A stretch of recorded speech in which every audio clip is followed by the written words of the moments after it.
So you got this, your father got this canoe right after they were done with it, or you got it from Doc Dutton, or? Doc Dutton gave it to my dad.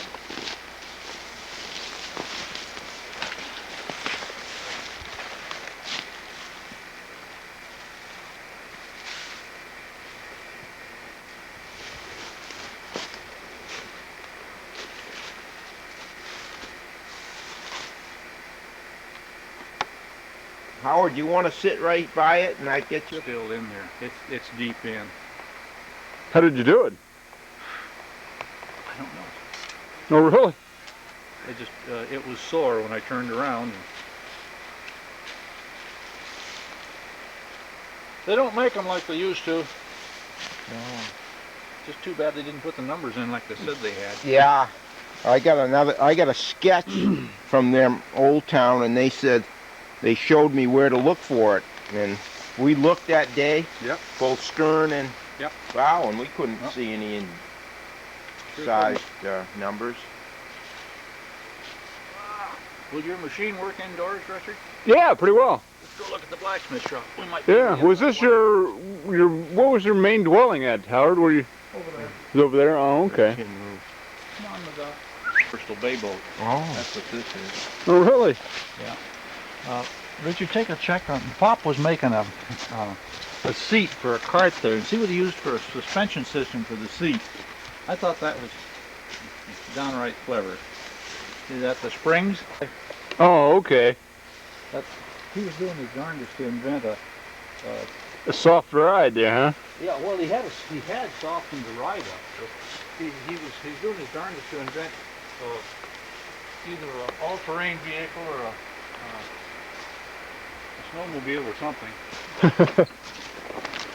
Howard, how long? This is authentic stuff.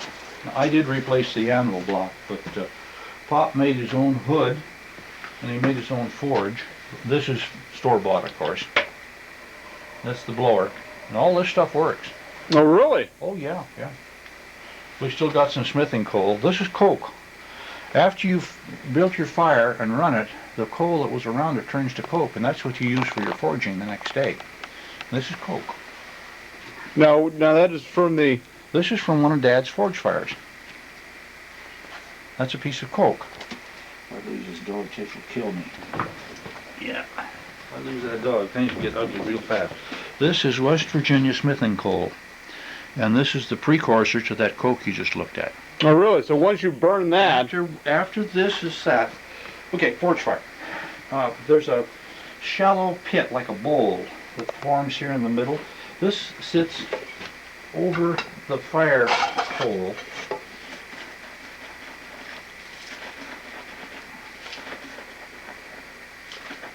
Which is right down here in the bottom.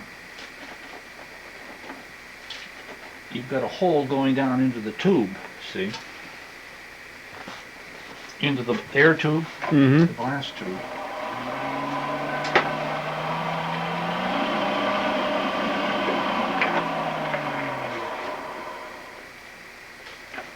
So that's blowing air up through those coals. Trying to. I haven't got there yet. I Mm. don't know what's going on here. It shouldn't be giving me this kind of a fight. I've got something going wrong. Been a while.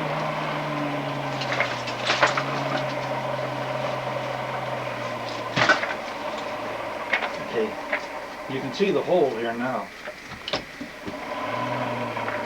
See? Oh, yeah. Okay, this sits over here like this, and then you get the big chunk. So You get it wet, soaking wet, and you pack it in this shallow depression around that deal there. Mm-hmm. And you build a little shoulder up on each side of your fire. You go ahead and you can run that 8 hours and do your blacksmithing. At the end of the 8 hours, all that coal will have turned into coke, just like that.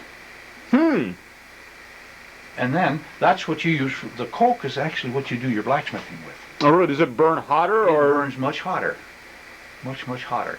So coke is basically a wet coal that's just been Coal really that's been superheated. fired and a lot of the stuff driven off. Yeah, because it seems like it's a lot lighter Oh, yeah, material.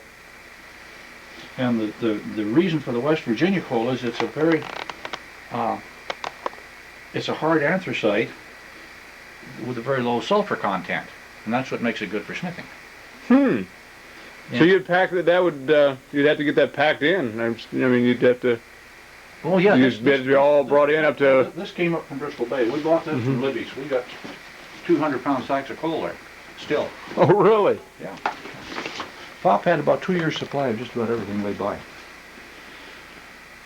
And he had a pipe vise. This is a blacksmith's vise here, the real McCoy.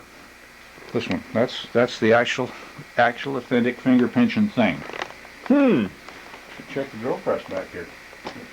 Howard, Yo. Oh yeah. slipped its collar. Did. Oh well. Thank you.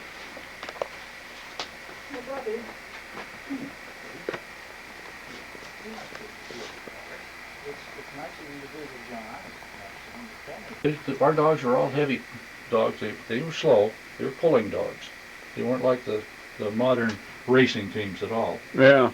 Yeah, they have like a little single tree back there, like on a horse. Exactly, a single tree. Pop made his own rivet sets. This is one of the rivet sets he made. Oh really?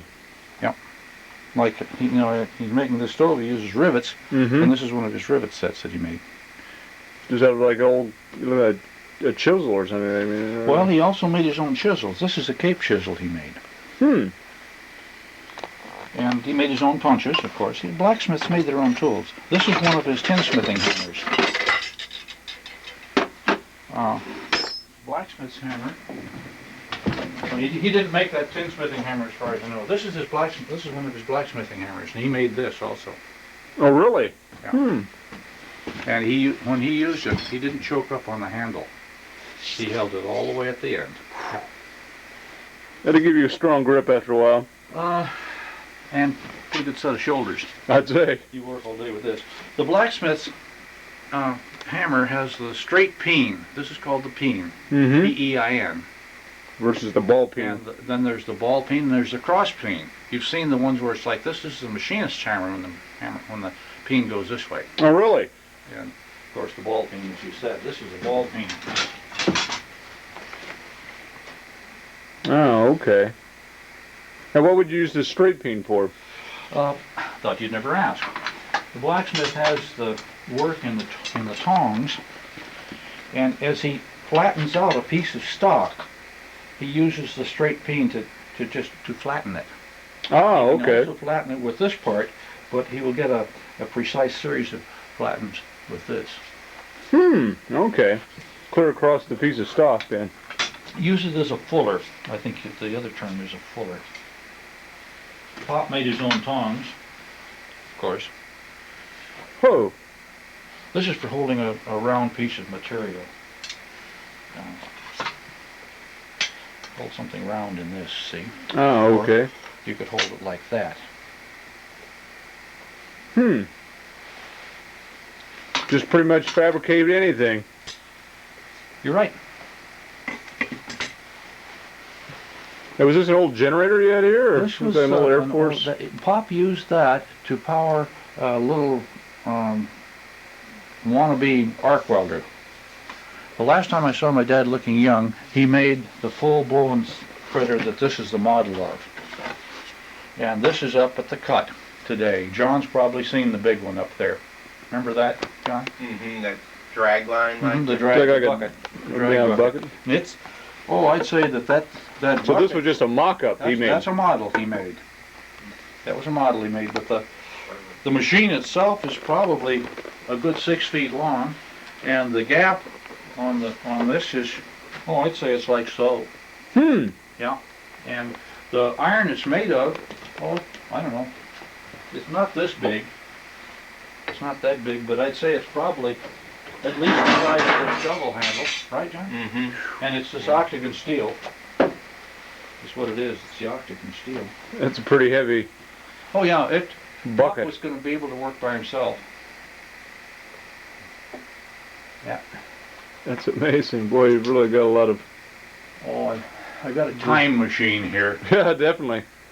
Some nice old crosscuts and augers and... you used with dynamite.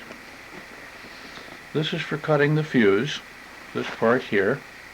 And this is for crimping the cap on the fuse. This is for making the hole in the stick of dynamite before you shove the cap piece of fuse in it. Oh, really? Yeah.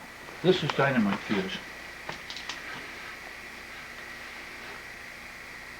So does that have like a powder core in? Mm-hmm.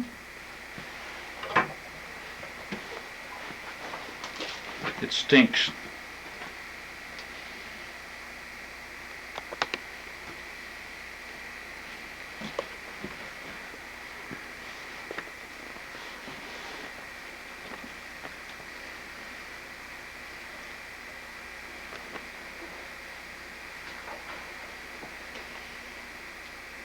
I've forgotten what the burn rate per second or per minute is supposed to be on this stuff.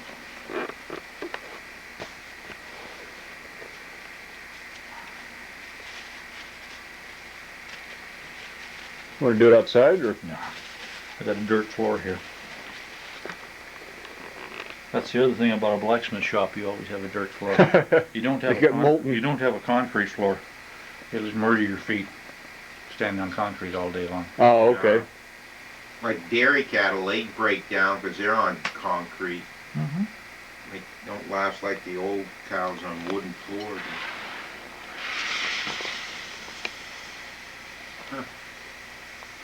You see a little spurt of flame at the far end if I've done it right.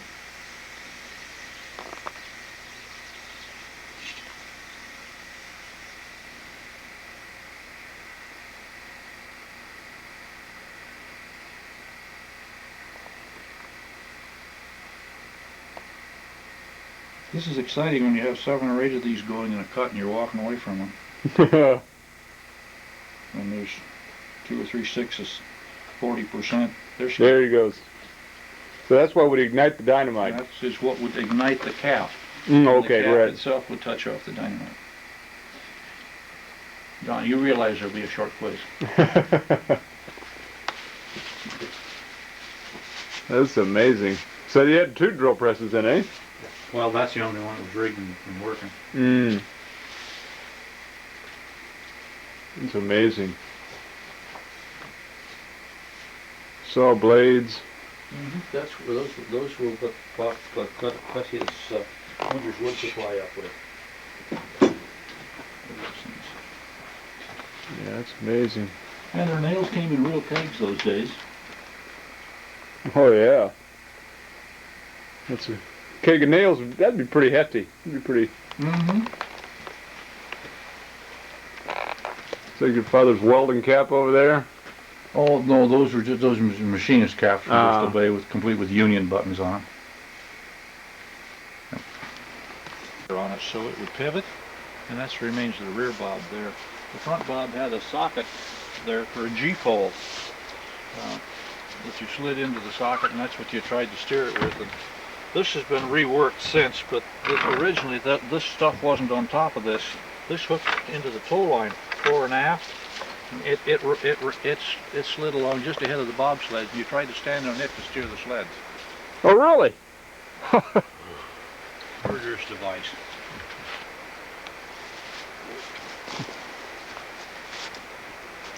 He made those. That's what you've seen the pictures.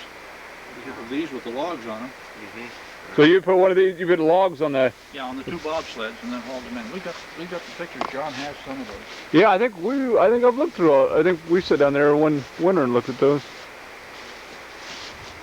And this was the main dwelling down here, then, eh? Yeah, let's whoa with the camera. You want me to hold Dogger?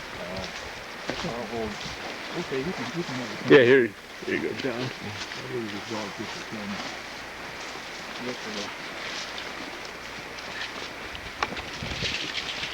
And when did your father move up here?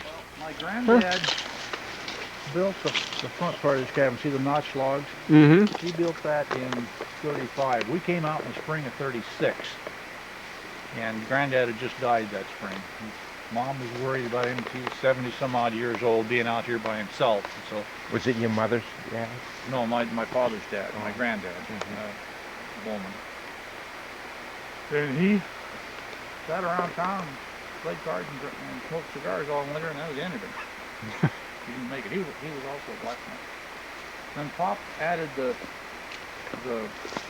rear part, the north part of the cabin, that in 36. And that center part is the original that was down closer to the creek. That was the old cabin that was there, and that wasn't moved up till about 39 or 40, no? Maybe 40.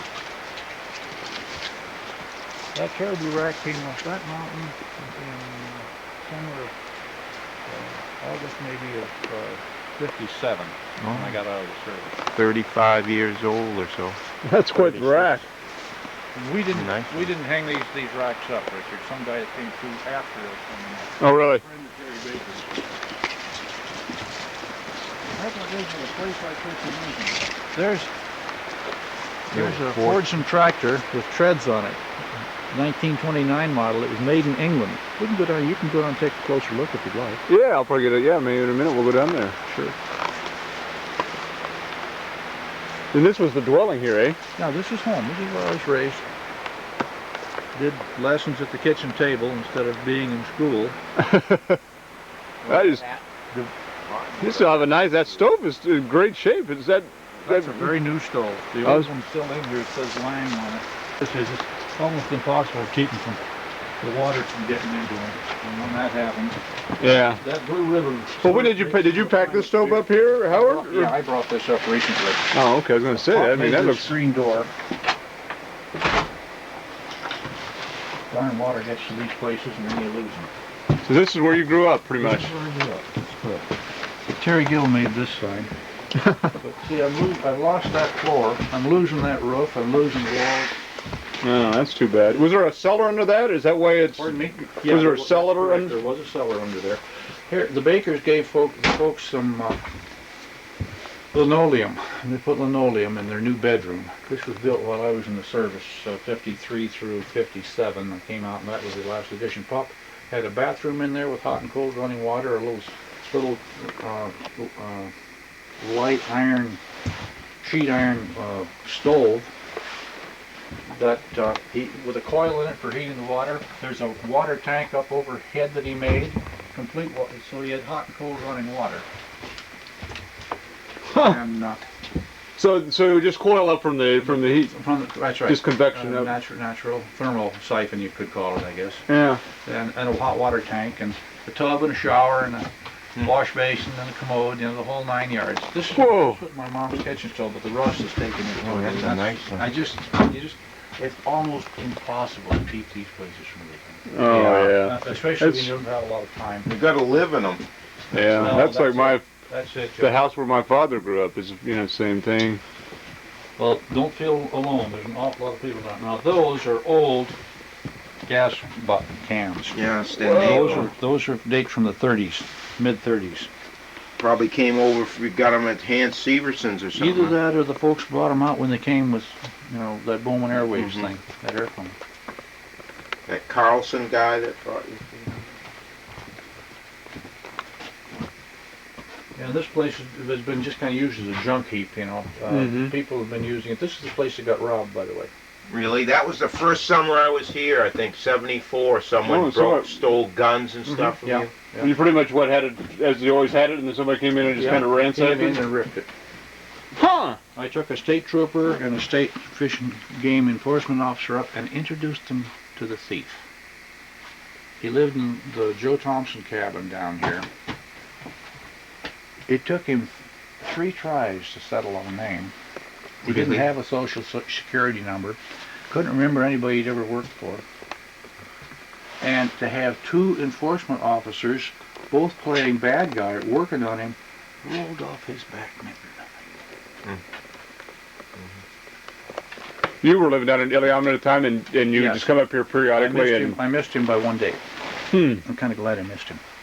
Yeah, it'd probably been ugly for him, and you'd probably... Free room and board for Howard. Life, maybe. Only if caught. Only if caught. Actually, they don't serve that much time. Yeah. Yeah, you got a pretty good chance. Is it? At least these days. Who was that, Howard? That was me. That's what I thought it might have been you. I argued about that forever with my mom, and I claimed that I was posed with that pike. I shot a smaller one, but I didn't get that one with my bow and arrow. They posed me with a bigger one. Mom claimed I got it, and I said no. You can take your pick of the 2 stories. Where was that? Big River. Oh, okay. There's a native claim on that now. Man, Mike they flew BLM in so many of these places with helicopters so the natives could say where their land was. It was abused system. Is that your mother and father there, Howard? No, that's my oldest half-brother and his wife Gloria. Ah. Gloria's the reason that I speak with Harry only at funerals. Hmm. I haven't met him except at funerals since about 1960. Hmm. I gotta see that picture of Howard in the pipe. Yeah, that's a nice picture. A fellow named Al White made that for me for a Christmas present in 1937, I think it was. Hmm. He was killed aboard a Navy vessel during World War II in the Pacific. Heck of a nice guy. Now, your father ran Bowman Airways for a while? That's correct. He had that. What time period was that about? Early 30s. He had too many on the ground, not enough in the air, and the outfit was going broke. He lost his shirt, paid off the other investors, and we had this gold property out here, and Roosevelt had just taken the United States off the gold standard and doubled the price from $18 to $35 an ounce, or $36. So it started making it a little more profitable to So all get of a into sudden, gold mining. Ground that wouldn't have been mineable before that was open became very nice stuff to stake and try to go mine on. So the original little cabin would have been from here to that? That was what was here in the spring of '36. It was right here. So just where this wall would have been here? Pop built that on for a bedroom. Mm-hmm. And then the old-time Alaskan stuff. So is this. This burlap on the walls and the woods and the purlins. Okay, in here Pop used, Pop was not a carpenter, but he planed native spruce and made the floor, the roof, the ceiling out of that. So and, did you? And then wallpaper, and then the pictures from the calendars for decoration. That's real. That's very real. This is, Nice globe. yeah. That predates World War II. Take a look at the countries on there. Oh, I bet that's interesting. Now, what are you talking about? We planed these. Did he have a planer? He had a planer. Power planer you just run And through? I think I gave that power planer to George Hornberger. Yeah, George asked me for it, and I gave it to him. And there's your old pith helmets. Did you put head nets? Would you usually put a head nets over those? Head nets, that's correct. Yeah, I think I remember seeing some pictures of your dad with pith helmet on. My Spexarth grandfather made this, and he was a woodworker and a cabinet maker, and he made that. That's just the label on it. The other side. He didn't know about what cribbage board was. He thought he was making a cribbage board. And there's only one row of holes instead of two. But look at the inlay work, gentlemen. So he made that all that little inlay. He did that inlay work. 1918.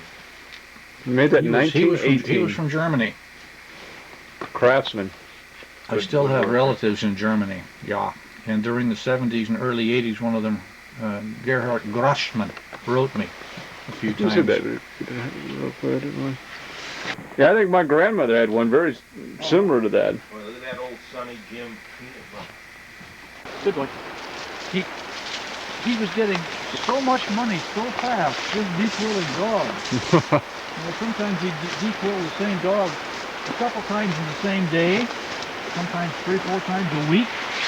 And he decided, he and his wife hadn't started their family yet. However, porcupines were going to put his as yet not conceived children all the way through college. He was thinking of putting up, going back in a discreet place, putting a little shrine to the porcupine for all the wealth he was getting. And in fact, he was making so much money that he invested in the local dairy. Good investment. Yeah. And they had high-priced pedigreed cows brought up, and if they didn't find a cow for a day or two, and she'd gotten into a porcupine, and the porcupine had filled her nose with quills, all he could do was put the cow down. And all of a sudden he didn't like porcupines anymore. because he realized how really deadly they were to. Yeah. And I can only imagine what they do to a moose calf. I've had porcupine back up toward me lashing their tails. You probably had the same experience. Dick said there was a porky that killed a moose calf. He seen it happen up there. You're kidding. No, they got in the infection, you know, after the calf got Yep. hit in the leg, and he found it dead later. What a way to go, too. Yeah. Old Fordson. It's a Fordson. This was made in England. That's on this end. You can see it here. I don't know how well it started on gas and then ran on diesel. Magneto fired. The magneto's there. You can see the wires coming out of it. And here's England right across there. Oh, yeah. But it's got treads on it, which makes it a little bit unique. It had a winch on it. Did your dad fabricate those, or that how it No, came? this is the way it was. And it had a winch on it. And the last use here was with this power takeoff wheel you see right here. Yeah. It was last used to power the sawmill, which was here. Chuck Hornberger wanted the sawmill, let him have it. He used it, brought it back, and dumped it off at my place on the beach there, right up in my pull-out area. Uh-huh. He put it up there in the woods, and that's where it sits today. Huh. That was the last use for this tractor, was to power the winch. Was to power the sawmill. So did you bring it out on a barge from No, it was walked in. on the ice? Or- Oh my, yeah, they walked in the wintertime when there was ice on the lake.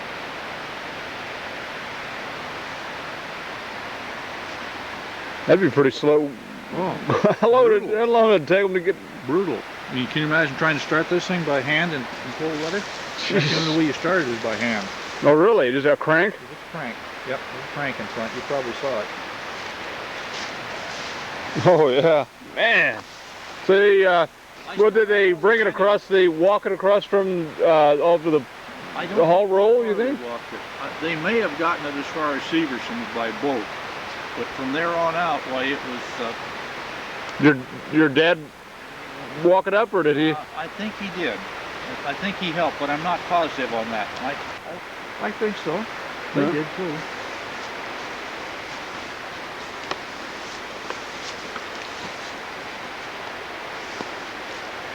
What was this building here, Howard? Crew quarters in spring of 1936.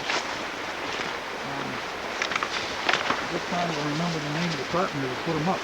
Okay, put that up. I can't say it right at the moment. Al White? No, Jack Stahl. So he was a carpenter. He was the carpenter. He was an older man. He also built the meat house over here.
Funny how the Kejic fish, they're a lot later than 6 Mile Lake to Zimina, aren't they?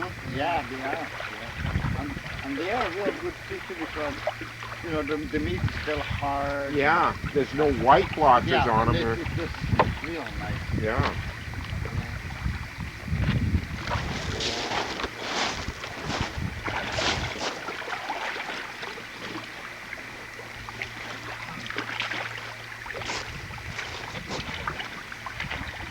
Well, look at that boat coming.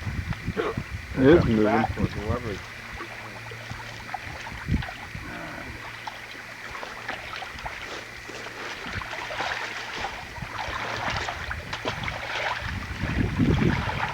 That's a nice male there.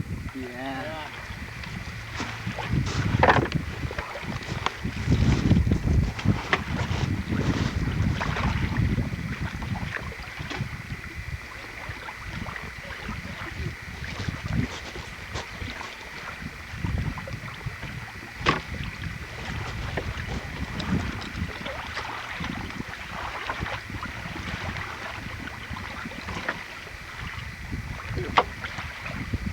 I had some dry fish and I didn't drink any water first and it gave me the hiccups now. Oh yeah. Oh, yeah. Did you want to have coffee, Paul, or something? What's that? Did you want to have coffee or something? No thanks, that's fine. I just drank some water and hopefully it'll... Where you guys up to, Jay's? First up to Bowman's. Oh. Howard. Is Howard home? Yeah. We went up there to look at an old canoe that... What kind? Birch bark or something? No, it was an old wooden canvas one. Yeah.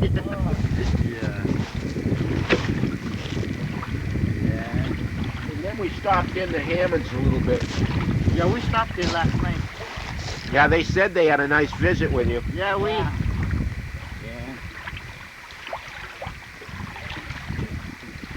Non-color, right? Yeah.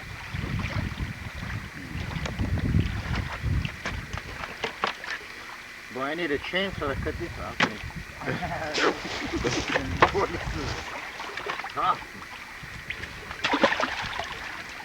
Man, look at this. Look at the teeth on that guy. Like an alligator. Yeah.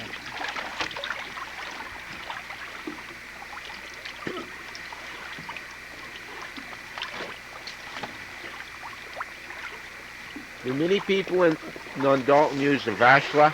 Yeah. Do they? Yeah. The ulu or whatever you call it, you know. It's Hulu? right. Mm-hmm. Yeah. Well, Eskimo call it ulu. Yeah, that meat's red, George. Yeah, that's really red meat. Really pink salmon, yeah.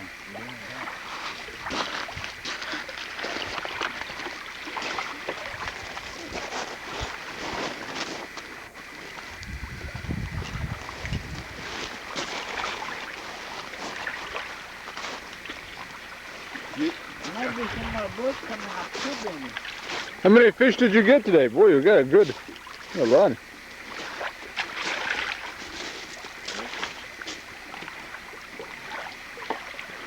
Did you just set the net once for all these fish? Huh? You just put the net out once for all the fish? Well, we put it out last night and we picked it this morning. Mm. But you know, I told George, I mean, we didn't, I mean, you know, I thought we could have gotten more, but out of all that fish, this is only the bum fish we got out of it, and that's pretty good. Yeah. This is the bum one, yeah. Oh, really? They just got too much white splotches on them and stuff? Yeah, Too